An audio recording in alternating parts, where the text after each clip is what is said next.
Hi guys! So in a previous video I talked about a new layout that I'm experimenting in this top Leuchtturm. The reason why I chose this Leuchtturm and not my usual leather notebook from X17 is because, or X17 for English people, is because I do not want to do the experiments in this one. I'm just playing with this one, see if it works for me.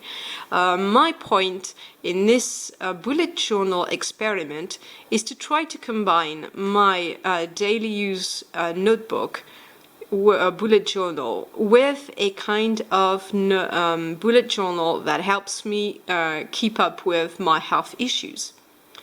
And so I have not integrated every aspect of my health issues inside, but I tried to be simple and try to make a very simple design that is easily reproducible, and that doesn't take too much time to put in place. Remember, the bullet journal originally is a very simple design that's very fast to copy and very easy to use. But if you go to bullet journal groups, you realize that there are people who make amazing layouts. And these take a hell of a lot of time. And that's actually a departure from the simplicity of the bullet journal. But I like that because the bullet journal is an open system. And it's really, really nice to see what these people do with it.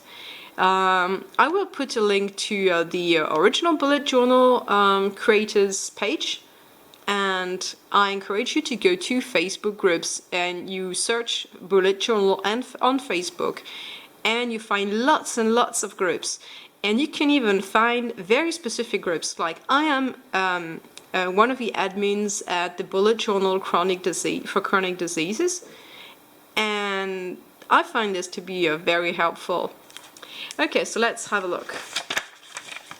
Right. So that's the page contents, one of the nice things about the Leuchtturm.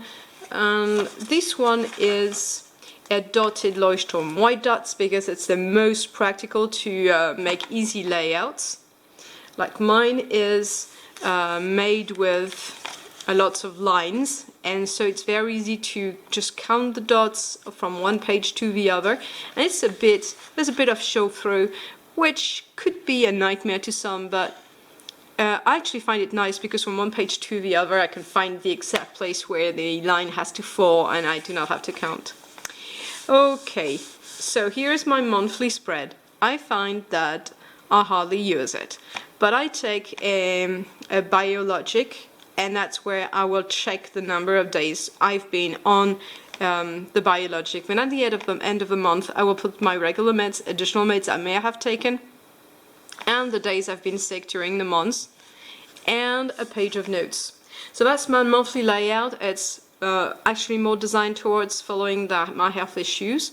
Like here, I can take the biologic. There are days when I can't take it, and then I can see my pages and just see how it affects my health. When I can take my medication, when I can't. Okay, that's a weekly layout. I find out I hardly use this weekly layout simply because I have another journal which I use for work, and this is actually where I would put my weekly spread. So that's actually something I could leave completely off, except maybe I write a few things, like I've got a school reunion, school meeting, and then we've got a show to go to. Okay.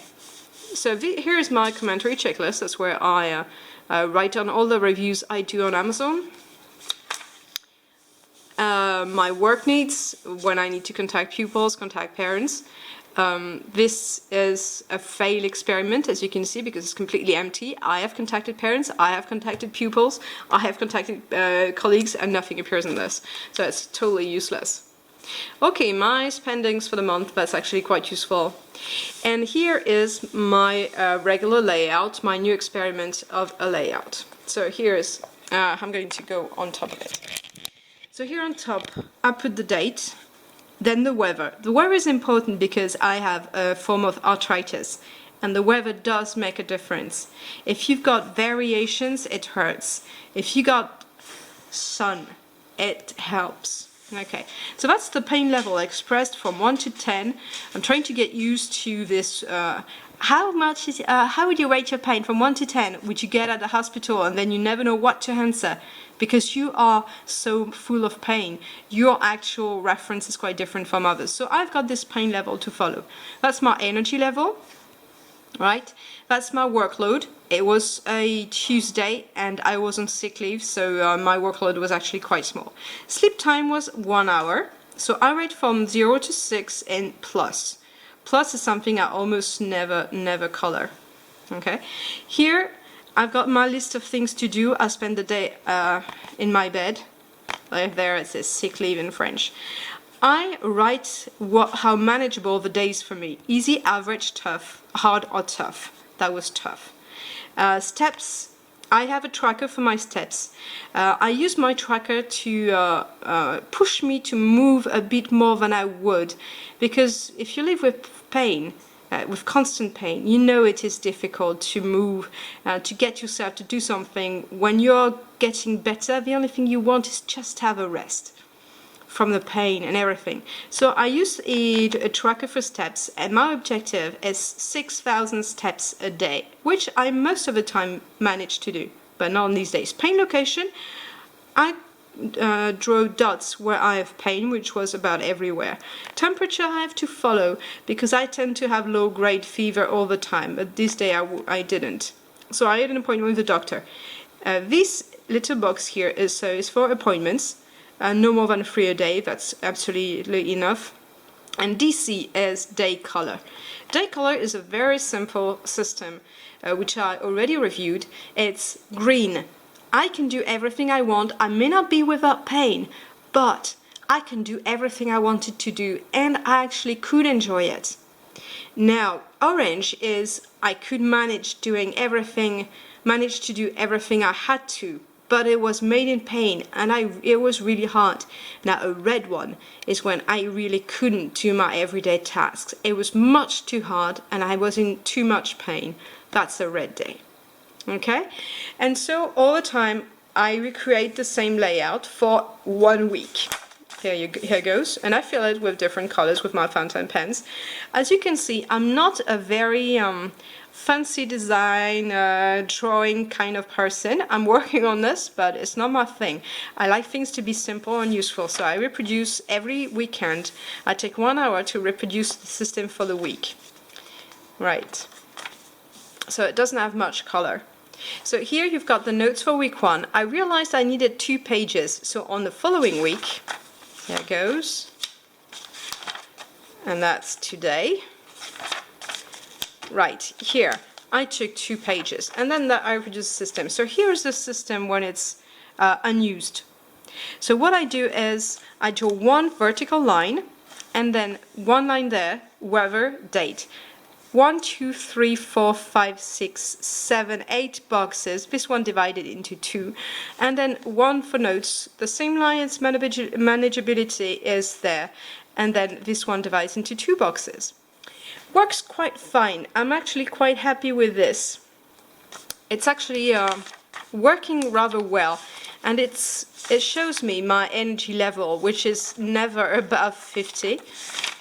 Has it been above 50 one day? No. So oh yes, there. It was Monday, March the 7th, and I went above 50. I was almost at 60% energy level. Great. If you have chronic diseases, then you will relate to that. Okay, I hope this was helpful. I love bullet journaling for that exactly. It's such an open system. You can actually modulate it as you want, depending on your needs. So that's one that's made for the purpose of a person suffering from chronic diseases. I have another one, more complete one for my disease, and I think I need to work on something more workable for my medications, which do not appear that much here. But that's actually the design I've been using, and I hope this can help other people with chronic diseases see how you can Bujo into your notebooks, and how you can use your notebook to follow your disease, but not be too invaded by the following up. And well, I hope it helps. If you need to ask me questions, do not hesitate. I try to answer them on a daily basis, and I hope you will find this useful. Cheers!